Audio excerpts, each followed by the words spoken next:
시청자 여러분, JTBC 뉴스룸을 시작하겠습니다. 김건희 특검법이 3시간 전 국회를 통과했습니다. 여당은 표결에 참석하지 않았지만 야당 의원 180명이 찬성표를 던진 겁니다. 대통령실은 이 소식이 전해지자마자 거부권을 행사하겠다고 공식 발표했습니다. 법안 거부권은 대통령의 고유 권한입니다. 다만 역대 대통령이 가족들에 대한 수사를 공개적으로 막은 전례를 찾기 힘든 데다가 국회 재의결 과정도 순탄하지 않을 거란 전망이 나옵니다. 오늘 통과된 특검법은 104일 남은 총선 때까지 전국의 최대 변수가 될 수밖에 없을 텐데 먼저 오늘 특검법 처리 과정부터 하예빈 기자가 보여드리겠습니다. 2023년 마지막 본회의, 안건에 올라온 이른바 쌍특검 법안.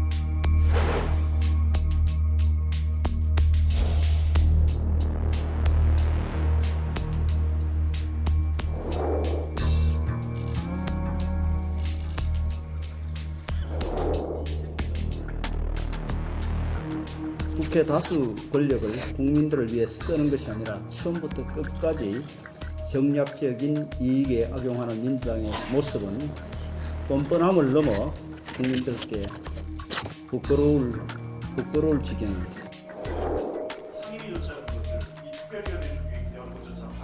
국회법 절차와 법 앞에 성역은 없다는 원칙과 기준에 충실하게 진행하겠습니다. 이것은 더 이상 시비와 정쟁의 대상이 아닙니다.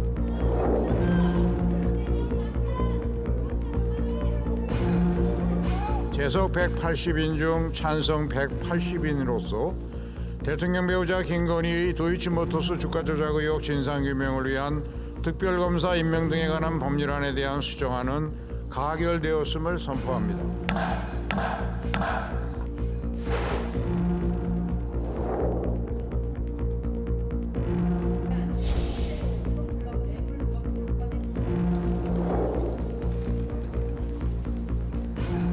대통령은 법안이 정부로 이송되는 대로 즉각 거부권을 행사할 것임을 말씀드립니다. 윤 대통령이 거부권을 행사하면 올해 4번째입니다.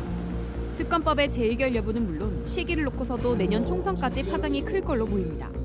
총선용 악법이냐, 김건희 호위무사냐, 프레임 전쟁은 계속될 전망입니다. JTBC 하예빈입니다. 이 특검법에 여야 모두 사활을 거는 모습인데요. 특검법으로 어디까지 수사할 수 있는 건지, 또 검찰 수사로 밝혀지지 않은 의혹들은 뭐가 남아있는 건지 박병현 기자가 계속해서 짚어드리겠습니다. 도이치모터스 주가는 2009년부터 3년간 2,000원대에서 8,000원까지 올라갔습니다. 2020년 4월 검찰 수사가 시작됐습니다. 검찰은 권오수 전 도이치모터스 회장 등 주가 조작 세력이 차명 계좌로 시세를 조종한 걸로 봤습니다. 지난 2월 1심은 권 전 회장 등에게 유죄를 선고했습니다. 특히 법원은 시세 조종에 김건희 여사의 계좌 3개가 이용됐다고 설명했습니다.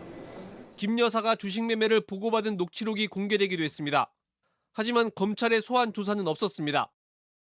일단 소환 조사한 바는 없고 서면 조사를 했었고, 검찰은 현재까지 3년이 넘도록 김 여사가 주가 조작을 공모했는지 결론을 내지 않고 있습니다. 특검법의 수사 대상은 크게 3가지입니다. 먼저 김 여사와 가족이 도이치모터스 주가 조작에 개입했는지, 다른 상장사의 주식을 특혜 매입했는지입니다. 윤석열 대통령의 장모인 최은순 씨도 대상에 포함되는 겁니다. 다른 관련자들의 불법 행위와 수사 과정에서 나온 새로운 혐의도 조사하도록 돼 있습니다. 법에는 70일간 수사를 진행하고 필요에 따라 30일을 연장할 수 있도록 돼 있습니다. JTBC 박병현입니다. 대통령실은 즉각 거부권을 행사하겠다는 입장을 냈습니다. 바로 대통령실 연결해보죠. 자, 배양진 기자, 이렇게 바로 입장을 밝힌 건 이례적인 일 아닙니까? 네, 대통령실은 소위 쌍특검 법안이 국회를 통과하자마자 곧바로 입장을 냈습니다. 이도훈 홍보수석이 표결 뒤 약 10분 만에 브리핑장에 내려왔는데 상당히 강한 어조로 법안이 정부로 넘어오면 즉각 거부권을 행사하겠다고 했습니다. 실제 행사는 다음 주 중에 될 걸로 보입니다. 앞서 윤 대통령이 노란봉투법 등 다른 법안에 대해 거부권을 행사할 땐 길게는 2주까지 숙려 기간이 있었습니다. 이전과는 완전히 다른 반응인 겁니다. 대통령실은 이번 특검법이 선거를 겨냥해서 여야 합의 없이 강행 처리됐다는 점에서 과거 다른 특검과는 다르다고 했습니다.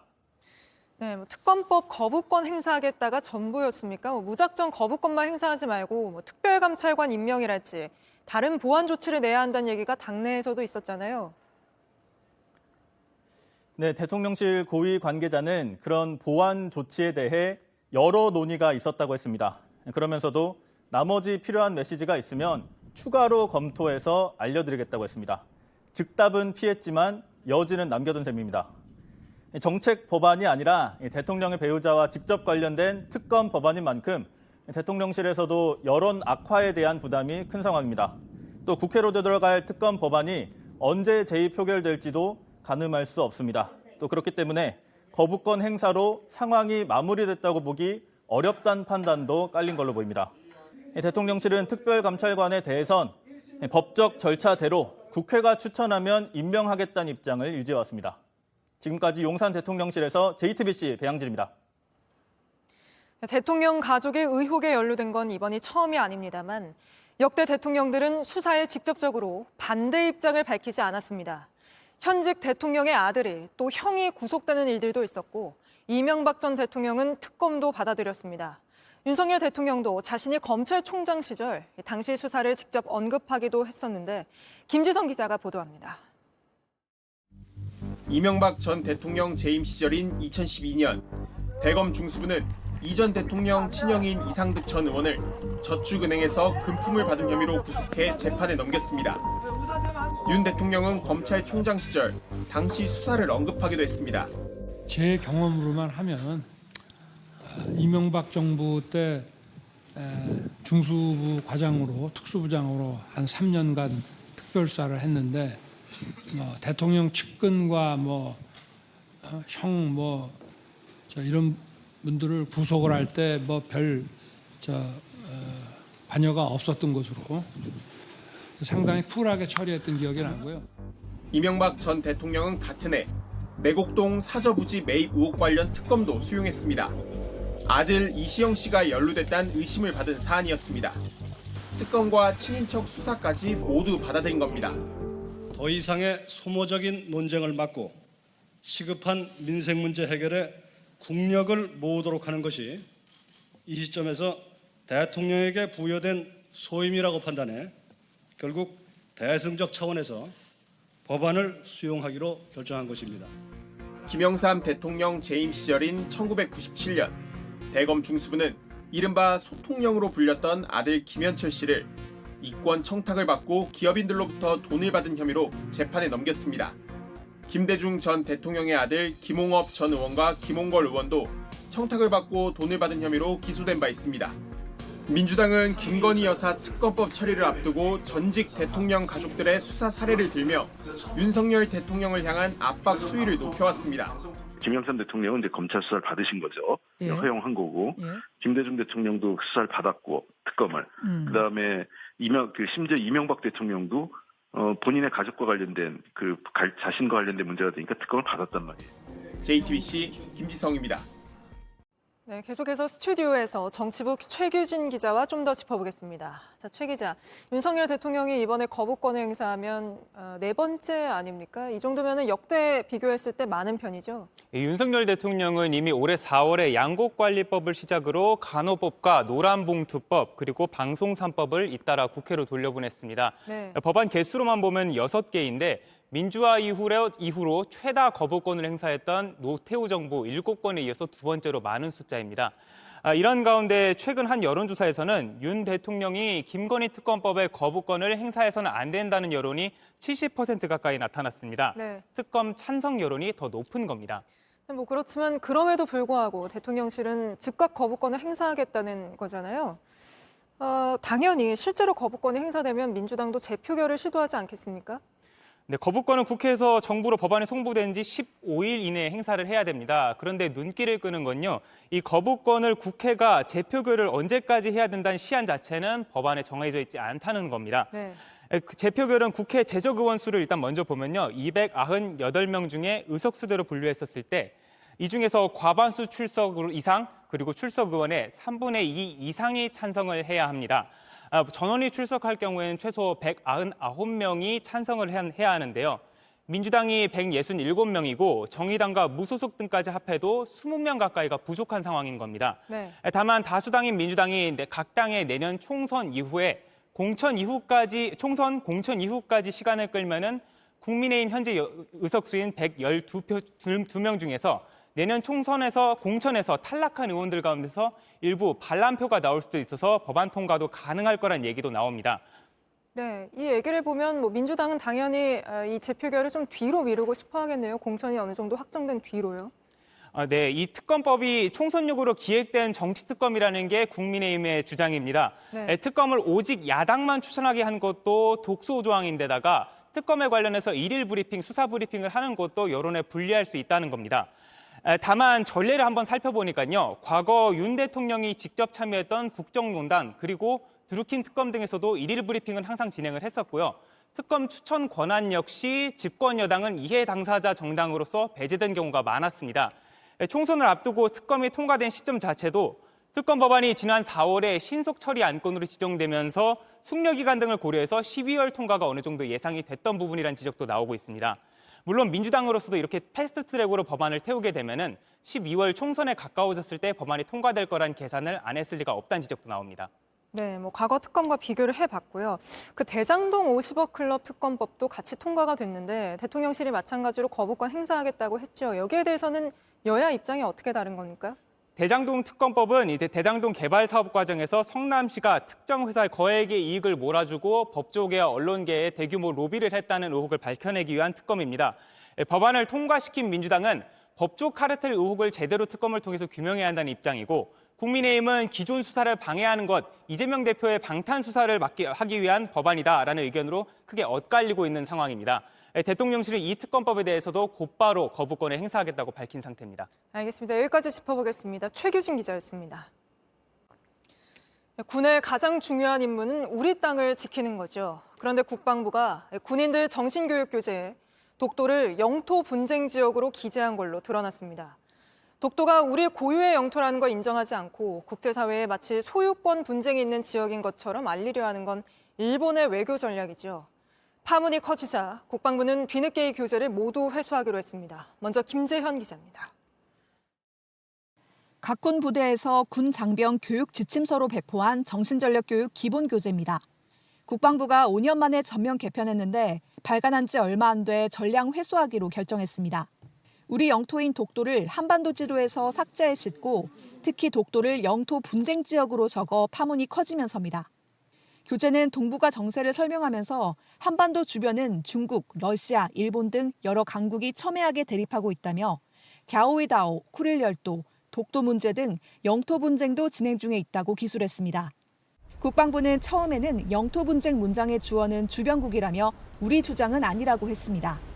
주변 국가들이 영토에 대해서 여러 가지 주장을 하고 있다 하는 얘기를 하는 것이지 우리 국가가 독도를 영토 분쟁으로 인식한다 그런 식의 기술은 아닌 것으로 알고 있고 그렇게 보시면 될 것 같습니다. 하지만 윤석열 대통령이 결코 있어서는 안 될 일이라며 크게 질책하자 국방부는 기존 입장을 2시간도 안 돼 번복했습니다. 국방부는 치밀하지 못한 부분에 대해 상황의 엄중함을 인식한다며 교재를 전량 회수하고 집필 과정에 있었던 문제점들을 감사 등을 통해 신속히 조치하겠다고 밝혔습니다. 민주당은 윤 대통령의 대일 저자세 외교가 국방부를 참담한 수준으로 전락시킨 것 아니냐면서 신원식 국방부 장관의 즉각적인 파면을 요구했습니다. JTBC 김재현입니다.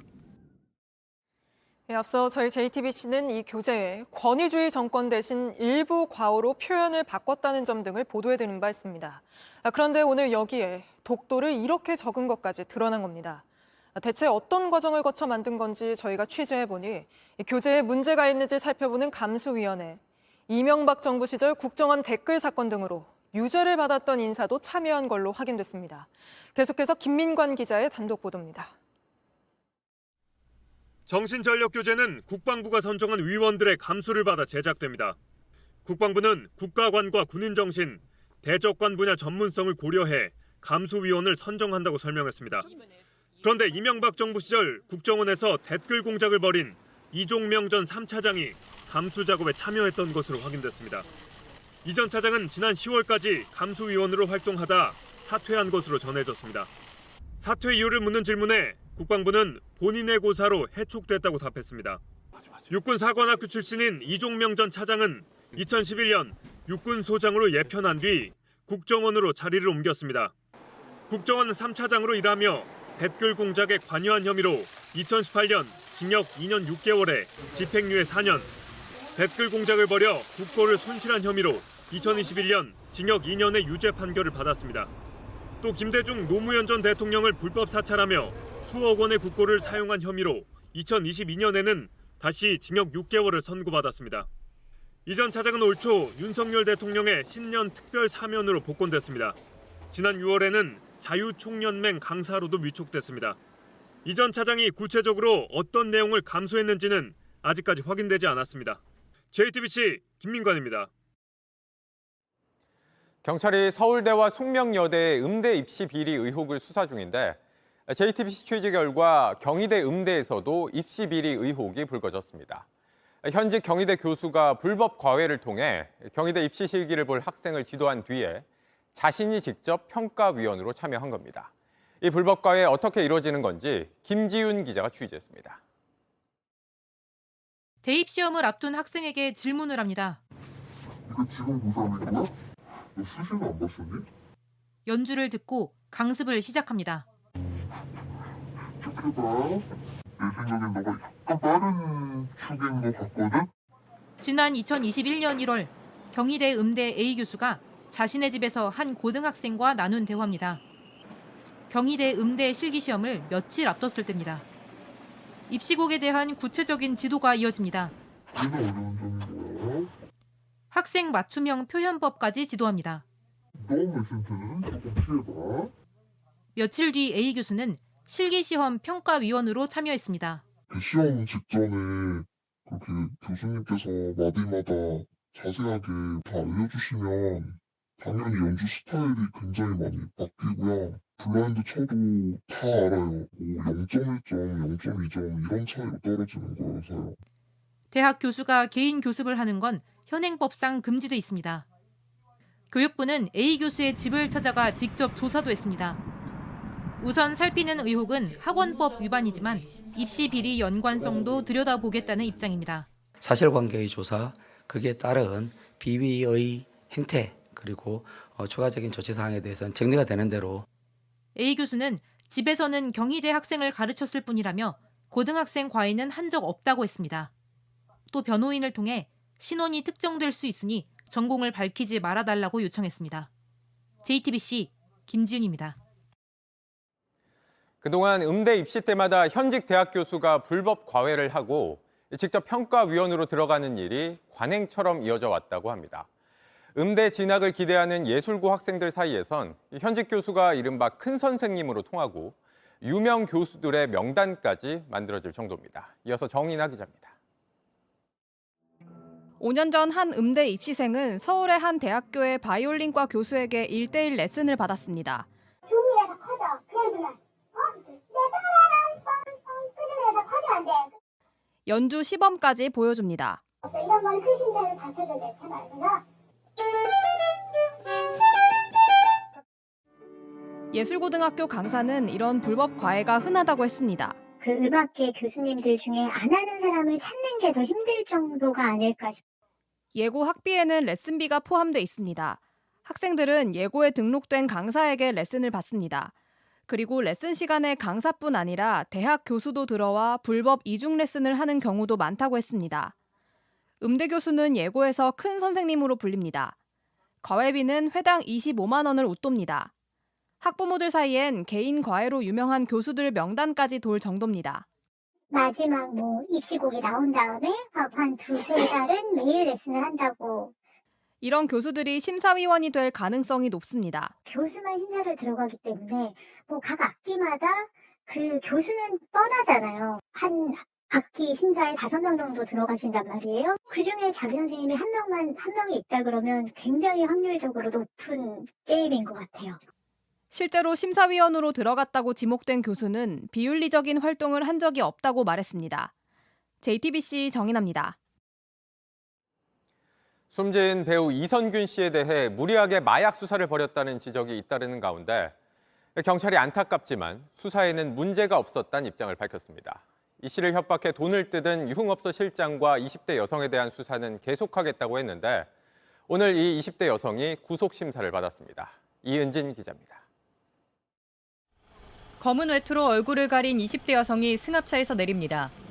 옷으로 감싼 어린아이를 품에 안고 있는데 맨다리가 그대로 보입니다. 이성균 씨 공갈 협박한 혐의 인정하세요? 마약 투약 혐의 알리려고 협박하셨나요?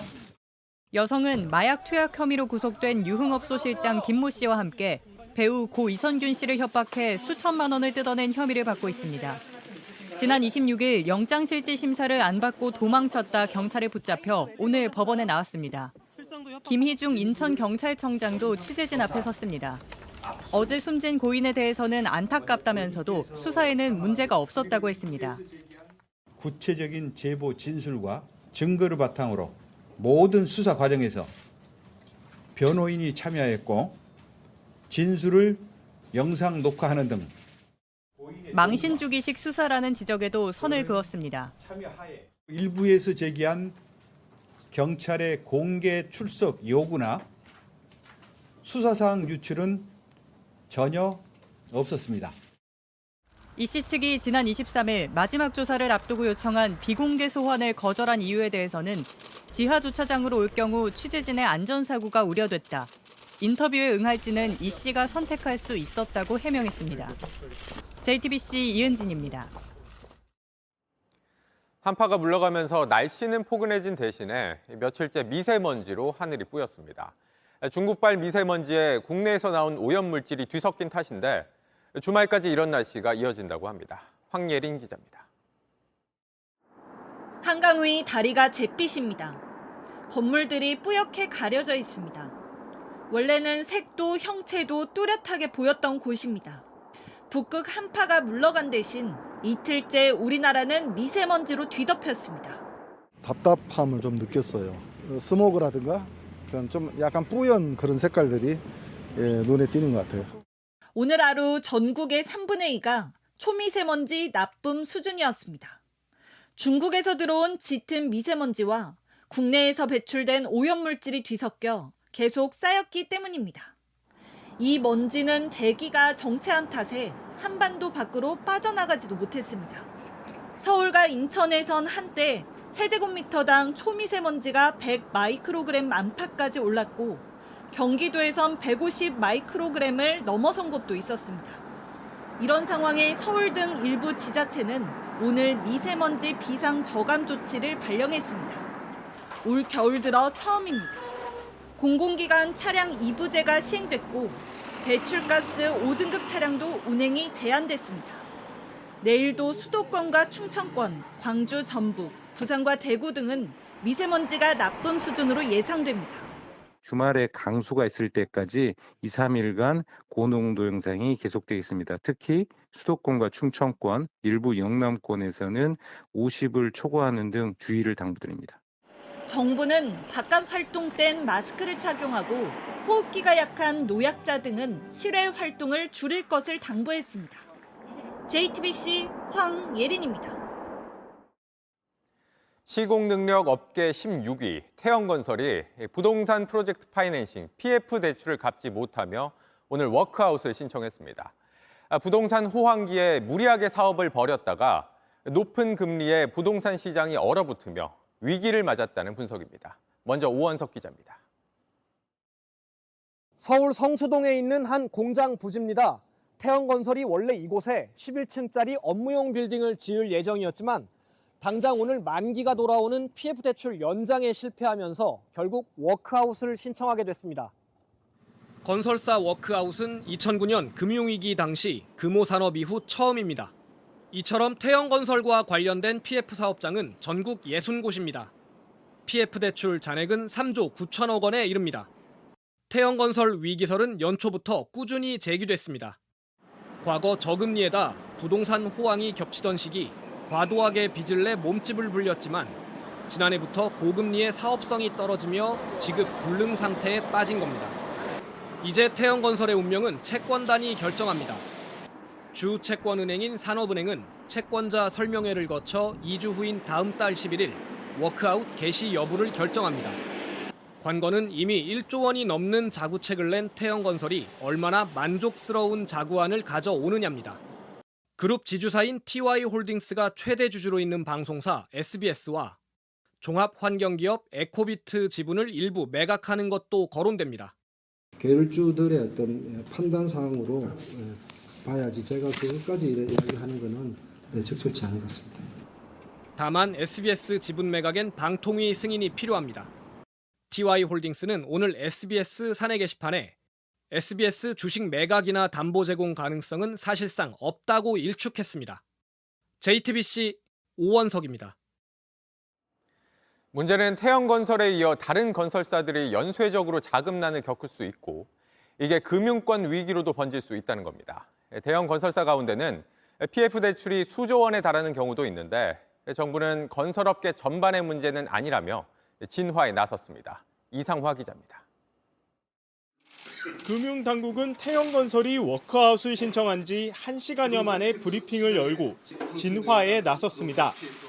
부채 비율이 높고 자기 자본 대비 PF 보증도 과도한 점 등 태형건설 특유의 문제로 인해 어려움이 커진 만큼 건설업 전반의 문제라고 보기 곤란하고 부실 PF 사업장을 정리하는 과정에서 발생할 협력업체 피해를 최소화하고 이미 일어난 분양 계약은 허그 분양 보증을 활용하기로 했습니다.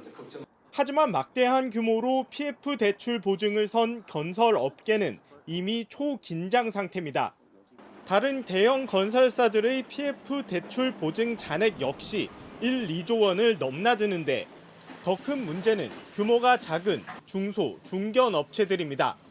여파가 이제 건설업계 전반으로 미치는 거니까 건설업 침체가 심화될 것 같고 중소 건설사들의 PF 상환이 압박이 좀 들어올 것 같은 게 더 큰 문제인 거죠. PF 대출 연체율이 급등하는 가운데 논란 금융권이 대출금 회수에 나설 경우 중소업체들은 직격탄을 맞을 수 있습니다. 돈을 돌려받지 못하면 시장에 자금이 마르는 후폭풍도 우려됩니다. 태형건설의 은행권 대출 규모는 7천억 원에 달합니다. 금융권에서는 워크아웃이 진행되면 일부는 손실이 불가피하다는 분석이 나옵니다. 시중은행 말고도 증권사와 저축은행 등도 PF 대출에 대거 물려 있는데 부실이 본격화할 경우 시차를 두고 실적에 악영향을 미칠 수 있습니다. JTBC 이상화입니다. 200명 넘는 피해자로부터 전세 보증금을 가로챈 수원 전세 사기 일당 3명이 모두 구속 상태로 재판에 넘겨졌습니다. 문제는 피해자들이 보증금을 돌려받을 수 있을지 여부인데 사기 일당이 숨겨둔 재산을 얼마나 찾아낼 수 있느냐에 달려 있습니다. 박현주 기자입니다. 도망치듯 택시에 올라타는 이 남성은 한때 수원 왕 회장으로 불렸습니다. 이른바 수원 전세 사기 사건 피의자. 200명 넘는 임차인들 보증금을 빼돌린 임대인 정모 씨입니다. 검찰은 피해 액수가 700억 원까지 늘어날 걸로 보고 있습니다. 돈 내놓아, 소원! 내리라고 했어. 내리라고. 대부분 1억 원대 소액 보증금이지만 피해자들에겐 목숨 같은 돈입니다. 임대인 정 씨 부부와 아들은 구속 상태로 재판에 넘겨졌습니다. 이제 법의 처분을 받아야 합니다. 하지만 남은 문제가 있습니다. 피해자들은 보증금을 돌려받고 최소한이라도 피해를 복구할 수 있을까요? 정 씨 일가 돈이 없어 임차인들에게 보증금을 못 돌려준다고 했습니다. 계획된 사기가 아니라는 겁니다. JTBC는 지난 10월부터 이들 정 씨 일가의 소문 재산을 추적해왔습니다. 경기 양평의 1만 1,000평 땅과 별장 세 채를 발견했습니다. 이분들은 포부가 뭐가 있었어요? 와서 지역 공동체 만들고 태양광 사업과 치킨 프랜차이즈 사업을 진행했습니다. 전 돼지 만나서 빌딩 왔었어요. 닭 뭐 튀김 뭐 그거 하려고 했었고 게임 아이템 사는 데에만 현금 13억 원을 썼습니다. JTBC 추적 보도가 시작된 뒤에도 2달 동안 은행에서 현금 약 9천만 원을 찾아갔습니다. 숨긴 재산을 얼마나 찾아내느냐에 피해자들 미래가 걸려 있습니다. JTBC 박현주입니다. 길에서 폐지를 줍는 어르신들, 하루 종일 힘들게 일해봤자 한 달에 겨우 15만 9천 원밖에 못 버는 걸로 나타났습니다. 시급으로 따지면 1,226원, 최저시급의 8분의 1밖에 안 됩니다. 이렇게 하루를 살아가는 어르신이 전국에 4만 명이 넘는 걸로 나타났는데 정부의 첫 조사 결과 내용 이혜원 기자가 보도합니다. 어두운 새벽 아직 문도 열지 않은 한 고물상 앞으로 노인들이 하나둘 모입니다. 저마다 커다란 리어카에 폐지를 한가득 담아왔습니다. 하루 종일 하신 거. 고물상 문이 열리고 전날 일한 노동에 대한 값어치가 저울 위에 매겨집니다. 90살 할아버지는 6시간 동안 모은 폐지값으로 겨우 7,600원을 받았습니다. 그러면은 총 190kg. 그렇지. 거기에 40원씩 곱해. 이렇게 하루를 버티는 노인이 전국에 4만 명이 넘는 걸로 나타났습니다. 평균 나이는 76살. 이들 중 절반 넘게는 생계를 위해 일하고 있었습니다. 우리 할아버지 있어. 할아버지 아파서 집에서 같이 했는데 한 3년 전서부터 못해. 하지만 하루 평균 5시간 넘게 일해도 한 달에 고작 15만 9천 원을 손에 줬습니다. 시급으로 따지면 1,226원, 최저시급의 8분의 1입니다. 대부분 기초연금과 폐지 수입에 의존하고 있습니다. 전체 노인의 소득의 겨우 절반가량 되는 겁니다. 국민연금 좀 들었지. 근데 우리는 늦게 들었기 때문에 한 5년밖에 안 했어. 그래서 10만 원, 노령용 24만 원.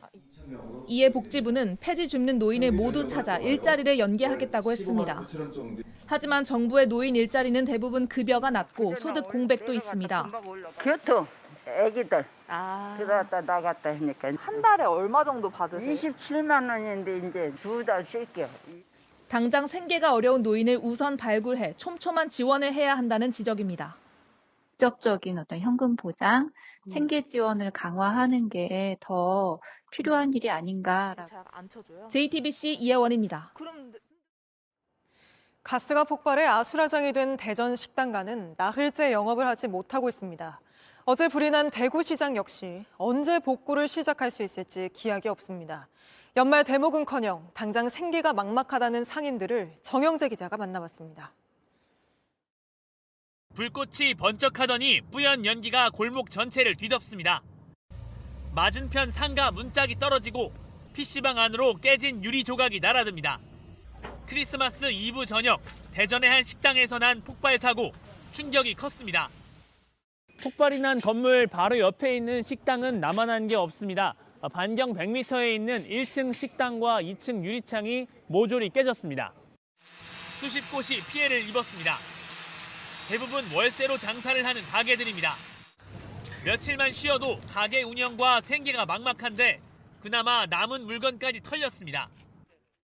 마음도 많이 착잡하고 아픈데 냉장고에 있던 맥주도 뭐 절도해가고 그렇게 하고 어제 보니까 또 저기 전기밥솥도 두 가지 절도해가고.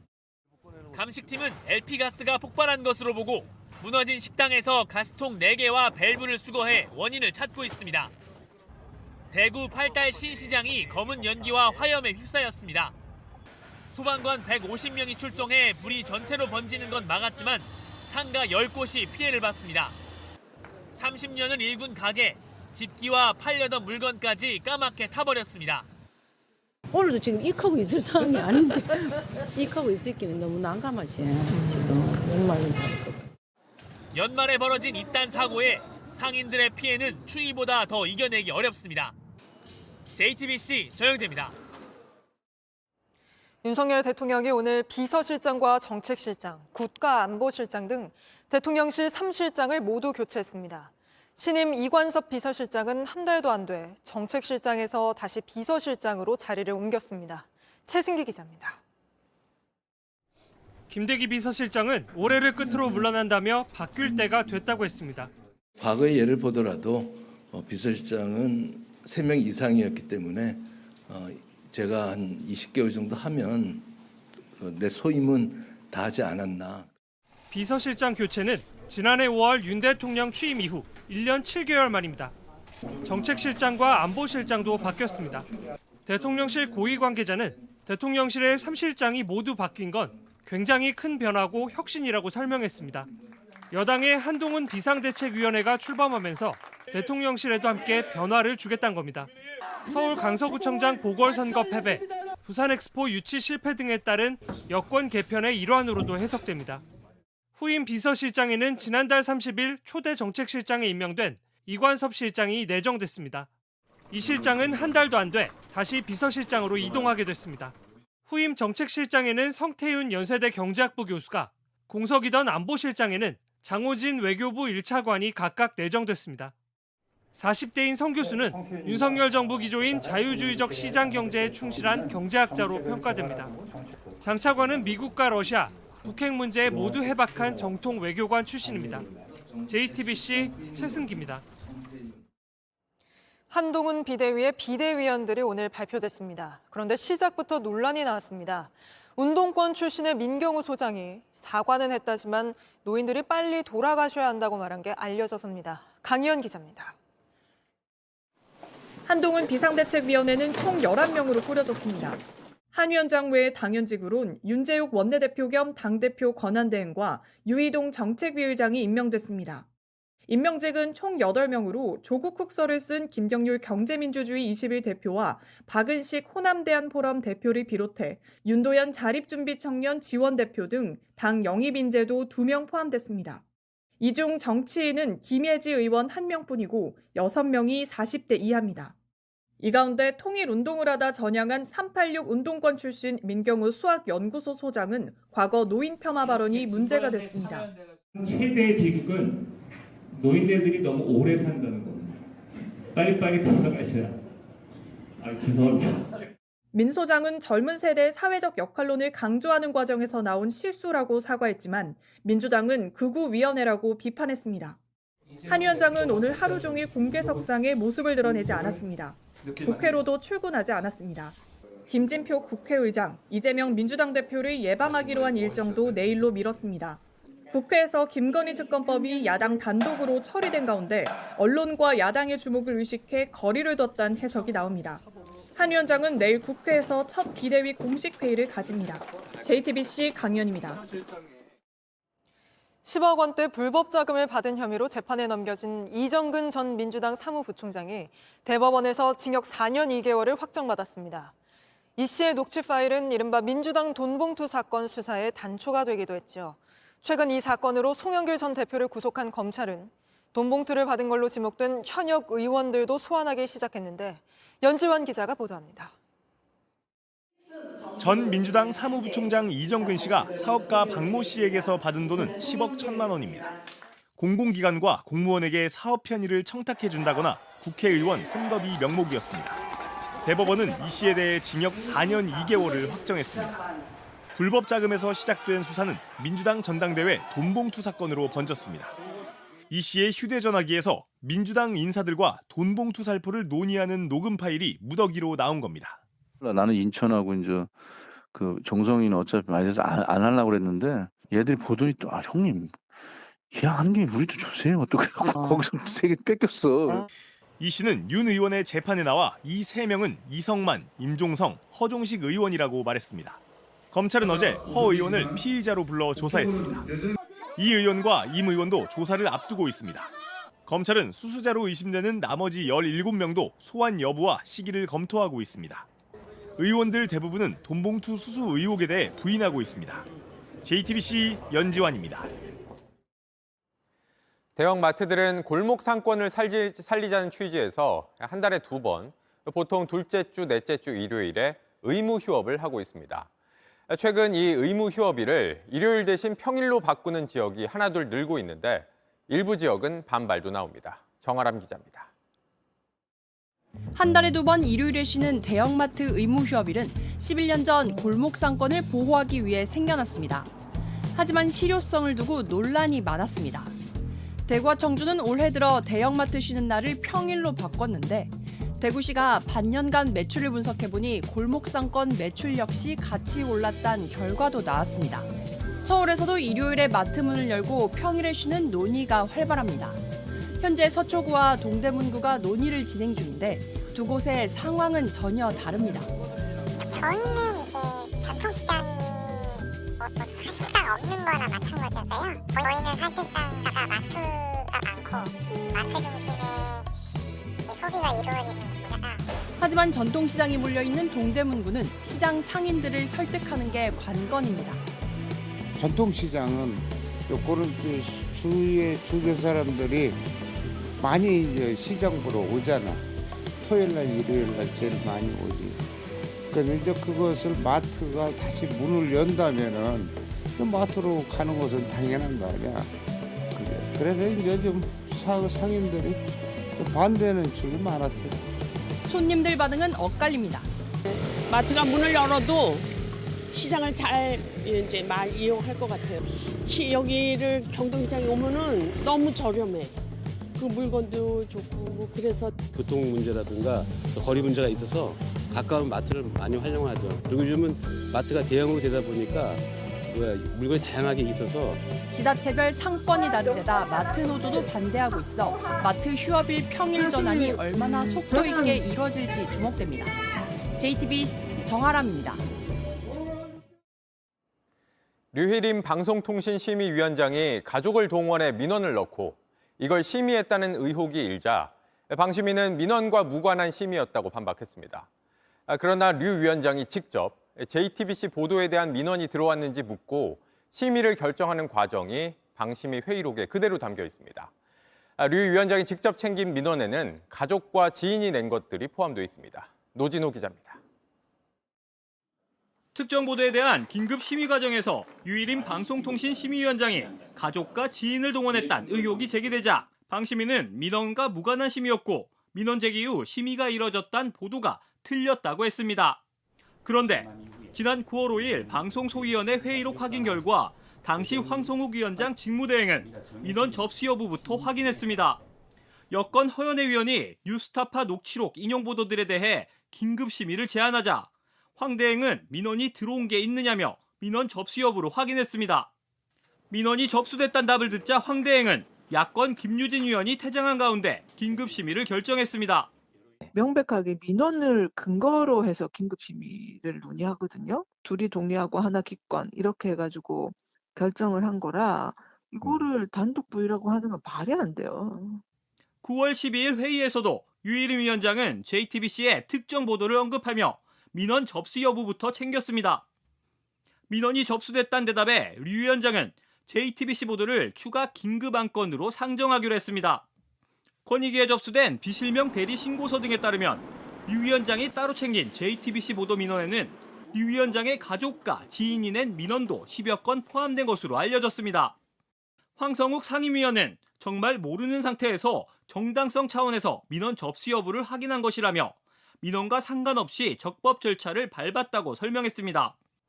유일임 위원장은 위원회는 민원, 위원회 인지, 언론, 국회 등 문제 제기를 통해 안건을 상정할 수 있고 위원장 단독으로 의안을 제의할 수 있다고 말했습니다. 전국 언론노조는 오늘 기자회견을 열고 유일임 위원장은 제보자 색출이 아니라 청부심의 공작에 대해 조사를 받아야 한다며 사퇴를 촉구했습니다. JTBC 노진호입니다. 일본 기업들이 강제동원 피해자들에게 손해배상을 해야 한다는 세 번째 대법원 판결이 나왔습니다. 여전히 정부는 일본 기업 대신에 국내 재단을 통해 배상한다는 제3자 변제 방식을 고집하고 있는데 피해자 대부분이 거부하고 있고 피해자들이 받아들여도 줄 돈이 부족합니다. 이서준 기자입니다. 지난 2012년 대법원은 일제 강제동원 피해자들에 대한 손해배상 청구권을 처음 인정했습니다. 이를 계기로 다른 강제동원 피해자들도 소송을 냈습니다. 대법원은 지난주 피해자 11명이 낸 소송에 이어 오늘도 피해자 17명의 손해배상을 최종 확정했습니다. 법원은 이들에 대해 각각 5천만 원에서 1억 5천만 원까지 손해배상을 인정했습니다. 한 명을 뺀 나머지 피해자들은 모두 세상을 떠났습니다. 미쓰비시는 사죄하고 일본도 사죄하고 어린 솜털도 안 갈 수 있는 어린이를 데려다가 좋은 학교에 보내준다고 꼬셔가 꼬드겨갖고 갔잖아요. 그래갖고 좋은 학교는커녕 미쓰비시 공장에서 일을 시켰어요. 하지만 일본 정부는 극히 유감이며 받아들일 수 없다는 입장을 반복했습니다. 우리 정부는 우리 기업이 낸 재단 출연금으로 배상하는 제3자 변제를 피해자 측에 제안하고 있습니다. 하지만 상당수 피해자들은 이를 거부하고 있습니다. 피해자들이 받아들인다 해도 현재까지 재단에 출연한 기금 40억여 원으론 턱없이 부족합니다. 현재까지 40명 넘는 피해자의 손해배상이 확정됐고 수십여 명이 더 소송을 하고 있기 때문입니다. 외교부는 재원을 늘릴 방안을 고심하고 있다고 밝혔습니다. JTBC 이서준입니다. 중국에서 일본식 기모노를 입고 공공장소에 나왔다는 이유로 한 여성을 향해 욕설이 쏟아졌습니다. 이 여성은 옷을 벗어던지고 공개 사과까지 했습니다. 베이징에서 이도성 특파원입니다. 한 중년 여성이 누군가를 향해 손가락질하면서 소리를 칩니다. 앞엔 일본 기모노를 입은 여성이 있습니다. 공공장소에서 일본 옷을 입었다는 이유로 이 여성을 꾸짖는 겁니다. 주변에 있던 사람들도 동조했습니다. 기모노를 입은 여성은 반발해보지만 결국 주변 분위기를 이기지 못하고 옷을 벗었습니다. 그런데도 비난은 멈추지 않았고 상황은 더욱 험악해지기만 했습니다.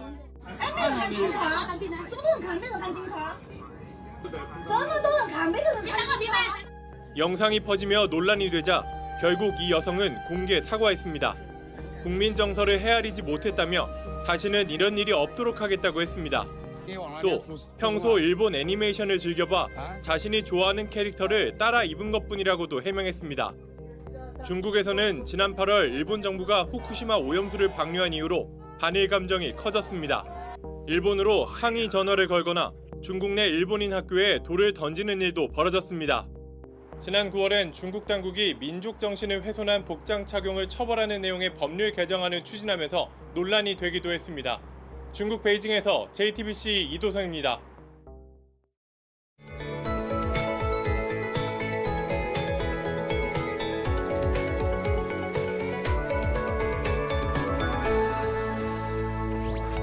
뿌연 미세먼지로 인해 숨쉬기 답답한 하루였습니다.